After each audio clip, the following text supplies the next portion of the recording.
Murder होता है, साल साल में यहाँ मर्डर होता है, टोकन वसूली हो जाती है, सरकारी राजस्व वसूली हो रही है, और कोई न व्यवस्था है, न जमीन है, न कुछ नहीं है यहाँ। ये चिंता वाजिब है इनकी, श्याम जी हैं, चिंता वाजिब है कि यहाँ पर अपराधग्रस्त इलाका है, बावजूद इसके कोई व्यवस्था नहीं है। अगर पैसा राजस्व का आता है तो व्यवस्था करनी चाहिए। सोनबरसा सीओ इस पर आप ध्यान देंगे, उम्मीद है। नेपाल से कहाँ से आए आप लोग? भगवान बुद्ध के अनुयायी हैं, हिंदी भाषा समझते हैं? बर्दीवास से आए। बर्दीवास से। आप यहाँ इससे पहले बोध गया कितनी बार गए? एक बार पहले। एक बार गए हैं, पहली बार जा रहे हैं? इससे पहले कभी गए हैं? ये दूसरी बार जा रहे हैं। यहाँ जब आप आते हैं, इंडिया में आते हैं, जब बॉर्डर क्रॉस करके आते हैं, रात में अगर बस नहीं मिले तो फिर अगर रात में अगर रुकना पड़े तो आप लोग कैसे रुकेंगे? क्या सुविधा है? इधर होटल का बंदोबस्त करना पड़ेगा, इधर उधर ढूंढना पड़ेगा। ये काउंटर वाले लोग आप लोगों की मदद करते हैं? जी बिल्कुल, ये लोग मदद करते हैं, लेकिन यहाँ तो कोई धर्मशाला वगैरह सुविधा वगैरह नहीं है। आप यहाँ बस स्टैंड में रहते हैं? मैं रहता हूँ श्याम बाबू, मेरा नाम है, सोनबरसा बस स्टैंड। नेपाल से लोग यहाँ आते हैं और लोग बता रहे हैं कि जो काउंटर चल रहा है, कौन सी वाहन जाती है रात में यहाँ से? तुलसी बस जाती है, सरोवर और श्याम जी, तुलसी बस, सरोवर जाती है, या जो भी बस जाती है, इन लोगों को सुविधा, जैसा ये लोग बता रहे हैं नेपाल के लोग, कि आप लोग सुविधा देते हैं। अगर बस रात में नहीं मिली किसी कारण बस, तो सुविधा आप लोग देते हैं, लेकिन सरकार के स्तर से, यहाँ का जो प्रशासन है उसके स्तर से क्या, मेरी स्तर से आप सुनिए। आप सोनबरसा बस स्टैंड का सरकारी राजस्व वसूली होती है। अच्छा, दो यहाँ पर रैन बसेरा बना हुआ है, जिसमें अतिक्रमण करके लोग बैठा हुआ है। तीसरी बात, सोनबरसा अंचल पदाधिकारी सीओ साहब पैसा वसूलते हैं टोकन का, एक बस का 100 रुपया, लेकिन यहाँ कोई सुविधा नहीं है। रोड पे गाड़ी लगती है। मैं जब मांगने गया रिपोर्ट तो उसने हमको रोड का बोलता है, bus stand Sonbarsa bus stand road पर है। इसका जगह मुआयना करा जाए, सब चीज कराया जाए, व्यवस्था करा जाए, पब्लिक के लिए पाइप, लैट्रिन, शौचालय, रहने का व्यवस्था। आपने उनसे जानकारी कैसे मांगा था? उनसे किसी से? मैंने पहले एप्लीकेशन से मांगा। एप्लीकेशन डायरेक्ट दिए थे? डायरेक्ट मैंने दिया। हमको बोला कि ये सब रिपोर्ट आपको नहीं मिलेगा। दूसरी बात, उसके बाद में सूचना के अधिकार में मैं दिया, उसमें लिख दिया गया कि सोनबरसा बस स्टैंड में 152 डिसमिल जमीन है, जो हाई स्कूल के गेट से लेके सोनबरसा प्रखंड के गेट तक रोड है, और न गाड़ी लगाने का सुविधा है। सोनबरसा स्टैंड में न एक लैट्रिन है, न बाथरूम है, न पाइप है, न शौचालय, न रहने का व्यवस्था है। अगर सर जो भी आप सुनते होइएगा, इस चीज को तरह मुआयना करके इस चीज को उकरीम किया जाए। पहले टोकन लगा जाता है, डाक होता है साले, व्यवस्था क्या है सोनबरसा में, वो चीज को देखा जाए। हमारा कुछ व्यवस्था नहीं है, कुछ नहीं है क्या? तो ये जो इज्जत मान सम्मान बचता है वो तो मैं देता हूँ, मैं अपनी प्रॉपर्टी से देता हूँ, मैं अपनी संपत्ति देता हूँ। गाड़ी हम चलवाते हैं, पब्लिक को किसी तरह से तकलीफ नहीं होनी चाहिए, हर व्यवस्था लगा हुआ है। ये बड़ा लाइट पर्सनल श्याम बाबू ने लगाया बस स्टैंड के अंदर, लेकिन सीओ के अंदर में सरकारी बस राजस्व वसूली होती है, एक पैसा का यहाँ पर कोई डिसिप्लिन नहीं है। ये क्यों होती है ऐसा चीज? इस वक्त रात के करीब 8:30 से पहले का समय है, कुछ पहले का समय है, और हम सोनबरसा ये बस स्टैंड में हैं।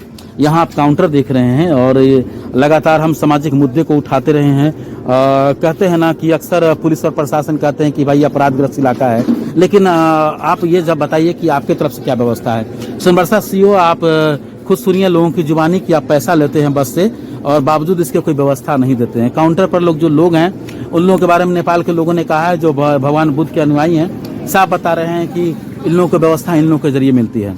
अगर किसी कारण बस नहीं मिलती है तो ये लोग व्यवस्था देते हैं। प्रशासन क्या दे रही व्यवस्था? आप पैसा लेते हैं, आप राजस्व की उगाही करते हैं, राजस्व आता है, बावजूद इसके अगर सोनबरसा बस स्टैंड में ऐसी व्यवस्था नहीं है, जो सीमा से सटा हुआ है, नेपाल सीमा से सटा हुआ है, तो उसके लिए साल में मर्डर होता है, टोकन वसूली हो जाती है, सरकारी राजस्व वसूली हो रही है, और कोई न व्यवस्था है, न जमीन है, न कुछ नहीं है यहाँ। ये चिंता वाजिब है इनकी, श्याम जी हैं, चिंता वाजिब है कि यहाँ पर अपराधग्रस्त इलाका है, बावजूद इसके कोई व्यवस्था नहीं है। अगर पैसा राजस्व का आता है तो व्यवस्था करनी चाहिए। सोनबरसा सीओ इस पर आप ध्यान देंगे, उम्मीद है। इस रिपोर्ट के साथ मैं मुकुंद कुमार अग्रवाल। हमारे साथ बड़ी पत्रकार हैं अमरनाथ महतो जी। हम चाहेंगे कि अमरनाथ महतो जी इन लोगों से कुछ बात करें, और भारत नेपाल का जो मैत्रीपूर्ण संबंध है, और ये लोग ये भगवान बुद्ध के अनुयायी हैं, इसको ध्यान में मद्देनजर रखते हुए इन लोगों से बात पूछे कि इनकी सुविधा क्या हो सकती है और क्या असुविधा है, ये दोनों ही चीजें। क्या आपको लगता है कि जब वो बॉर्डर क्रॉस कर आप आते हैं, यहाँ अगर गाड़ी नहीं मिलती है, यहाँ धर्मशाला नहीं है, ठहरने की कोई व्यवस्था नहीं है, तो क्या यहाँ जो बस के जो संचालक हैं या बस के स्टैंड इंचार्ज हैं, क्या वो आपको वो सुविधा दे रही है? हाँ, बैठने के लिए वेट करने के लिए जगह दिया है। रात्रि में विश्राम करने के लिए सुविधा देती है, कंबल वगैरह चादर वगैरह सब मिल रहा है, वो तो हाँ रखा हुआ बोल रहे हैं सब तो आप कुछ लोगों ने। माने व्यवस्था है ना, माने किसी प्रकार की समस्या नहीं है।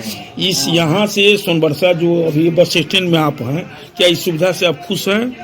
इनके सुविधा से खुश हैं? सारा चीज है, किसी प्रकार कोई समस्या नहीं है। चलिए। भगवान बुद्ध के अनुयायी हैं और मैं समझता हूं कि हमारे साथ बड़ी पत्रकार हैं। जो सोनबरसा का जो स्थिति है, जिस तरह से अपराधग्रस्त इलाका है सोनबरसा, लगातार अपराध घटता है और नेपाल के हमारे मित्र बंधु भाई हैं, हम सबके रिश्तेदार वहाँ हैं, उनके रिश्तेदार यहाँ हैं। रात्रि में तुलसी बस चल रही है यहाँ से।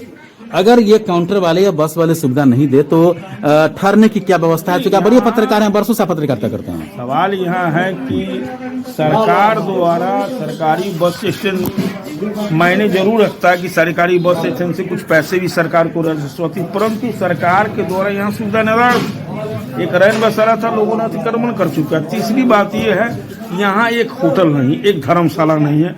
बावजूद भी अगर स्टैंड के इंचार्ज, अगर तुलसी हो, सरोवर रथ हो या अमर ज्योति, जितनी भी गाड़ी के संवाहक के जितने भी लोग हो, यहाँ के स्टैंड इंचार्ज अगर उनको अगर सुविधा दे रहे हैं ऐसे, तो मैं समझता हूँ इससे बेहतर कुछ नहीं कि यहाँ रैन बसेरा जो है किसके जरिए बनाया जाता है बस स्टैंड में? बस स्टैंड में रैन बसेरा बनाने का काम है सरकार का। सरकार का काम है रैन बसेरा इसलिए बनाया ये जाता है। किसके अधीन है, किसके अंदर में है रैन बसेरा? ये रैन बसेरा यहाँ के सीओ के अधीन में होता है, जो उनकी सारी रैन बसेरा के ठीक सामने सीओ का कार्यालय है। सीओ का कार्यालय है। बावजूद इसके बाद अतिक्रमण का शिकार है। अतिक्रमण का आप नेपाल से आते हैं आप लोग? नेपाल हरिण नगर पालिका 1 सरलाई से आ रहा है। तो वहाँ से जब आते हैं आप लोग, यहाँ से जाते हैं बोधगया जाते हैं, हाँ, और क्या सोच कर जाते हैं बोधगया? वहाँ जब जाते हैं तो क्या अनुभूति होती है आप लोग? मंदिर में दर्शन करने के लिए। मंदिर में दर्शन करने के लिए। कहाँ से आए हैं आप लोग? हरिण नगर पालिका 1 सरलाई। तो सोनबरसा से बस पकड़ के आप लोग जाएंगे, बोधगया जाएंगे। हाँ, यहाँ जब आप लोग नेपाल से आते, इससे पहले भी आप गए हैं कि पहली बार आप आए हैं? पहले भी हम गया था ना, अब भी गया। तो रात्रि को यहाँ से बस चलती है और आप लोगों को सुविधा मिलती है तो आप लोग चले जाते हैं। किस बस से जाते हैं? बोलता है ना तुलसी बस सुविधा देती है आपको, रात में तो आप लोग जाते हैं। कितने हाँ। लोग होंगे आपके साथ? 10-12 लोग हैं। अच्छा, आप लोग जब यहाँ आते हैं, सब मान लिया किसी कारण बस अगर रात की बस नहीं मिली आपको, कितने बजे बस खुलती है यहाँ से? 9:30 बजे तक है ना। सोनबरसा में आप हैं, अगर 9:30 बजे बस नहीं खुली किसी कारण बस, तो फिर आप लोग क्या करेंगे, कैसे रहेंगे? नहीं, अब तो हम सब तो है ना पैसा दे रहा है ना टिकट के लिए, तो वह सब है ना गाड़ी कितना टाइम अगर मान लिया रात में बस नहीं आई तो आप लोगों को ये लोग ठहरने की व्यवस्था देते हैं कि नहीं देते हैं? जैसे मान लिया कि बस नहीं आई, महिला हमारी बहन है जो क्या नाम हुआ आपका? नेपाल से आई हैं, तो हमारी बहन है जो नेपाल से आई है, ये भी जा रही है, बोधगया जा रही है। मान लिया कि ये महिला है, हर घर में महिला है, अगर रात में किसी कारण बस नहीं मिलती है, किसी कारण बस नहीं मिलती है, तो ये लोग आप लोगों को ठहरने की क्या व्यवस्था देते हैं? रात में कैसे ठहराते हैं? नहीं, इतना है ना, ये सब है ना काउंटर वाला है ना, इतना बजे गाड़ी आएगा, आप सबका छोड़ जाएगा बोल रहा है ना, ऐसे भाड़ा है ना, सब पैसा भाड़ा देगा ना, तो वो सबके धर्म है। मैंने आप लोगों को दिक्कत नहीं होती है? नहीं। तो ये बड़ी बात है कि आप लोगों को दिक्कत नहीं होती है, लेकिन बड़ी बात यह है कि सरकार सुने, बिहार सरकार आपके लिए और सीतामढ़ी जिला प्रशासन आपके लिए, ये नेपाल से आई है और भारत नेपाल का जो मैत्रीपूर्ण संबंध है, आप सभी लोग अच्छी तरह वाकिफ हैं, जानते हैं, प्रशासन है आप, लेकिन ये बॉर्डर इलाका है, सीमाई इलाका है, लगभग यहाँ से 1 किलोमीटर दूर बॉर्डर है और यहाँ सोनबरसा में ठहरने की कोई व्यवस्था नहीं है। अगर बस संचालक या जो काउंटर चलाते हैं उनके द्वारा अगर सुविधा नहीं दी जाती है तो ये लोग रात में कहाँ ठहरेंगे? यहाँ पर कोई धर्मशाला नहीं है, कुछ भी ठहरने की व्यवस्था नहीं। जो बहुत ही यहाँ जो बस स्टैंड में रैन है ठहरने के लिए, वो भी कहीं ना कहीं अतिक्रमण का शिकार है। तो सीतामढ़ी के जो डीएम है, आपसे आग्रह है कि सोनबरसा का ये नोमैंस लैंड का जो बिल्कुल इलाका है, बिल्कुल सटा हुआ बॉर्डर है, ये भगवान बुद्ध के अनुयायी हैं। भगवान बुद्ध के अनुयायी हैं आप? भगवान बुद्ध के अनुयायी हैं? उनके भक्त हैं? आप भी उनके भक्त हैं? आप लोग भगवान बुद्ध को मानते हैं, तो भगवान बुद्ध को मानते हैं, भगवान श्री राम को मानते हैं, सबको मानते हैं। जो अच्छे लोग हैं, भगवान बुद्ध की कहानी को हम लोगों को बताते हैं, किस तरह उंगली माल डाकू को उन्होंने बदल दिया, है ना? तो क्या लगता है भगवान बुद्ध की जो आप लोग पूजा करते हैं, तो क्या अनुभूति होती है, अंदर से क्या महसूस होता है? हमारी हिंदी भाषा समझ पाते हैं आप? हिंदी भाषा समझने में आपको दिक्कत हो रही है? हिंदी भाषा समझने में इनको दिक्कत नहीं, वो चाचा है ना, हिंदी भाषा नहीं हिंदी समझ भाषा रहे नहीं ना। समझती, लेकिन इतना तो जान रहे कि भारत और नेपाल का मैत्रीपूर्ण संबंध है। तो ये बॉर्डर का इलाका, और इस वक्त मैं मुकुंद कुमार अग्रवाल, बड़ी पत्रकार ये अमरनाथ महतो के साथ हूँ। अमन का शिकार है, अपराधग्रस्त इलाका है, लगातार गोलियां चलती हैं, दहशत में लोग रहते हैं, नेपाल के लोग आ रहे हैं। कहीं ना कहीं अगर कुछ होता है तो बदनामी किसकी होगी? ऐसे बस के संचालक हैं या जो बस के यहाँ जो काउंटर चलाते हैं, ये लोग यहाँ व्यवस्था देते हैं। निश्चित तौर पर आपके प्रशासन के जरिए ऐसी कोई व्यवस्था नहीं है कि नेपाल के लोग यहाँ आकर ठहर सके। इस वक्त बड़ी पत्रकार अमरनाथ महतो के साथ मैं मुकुंद कुमार अग्रवाल।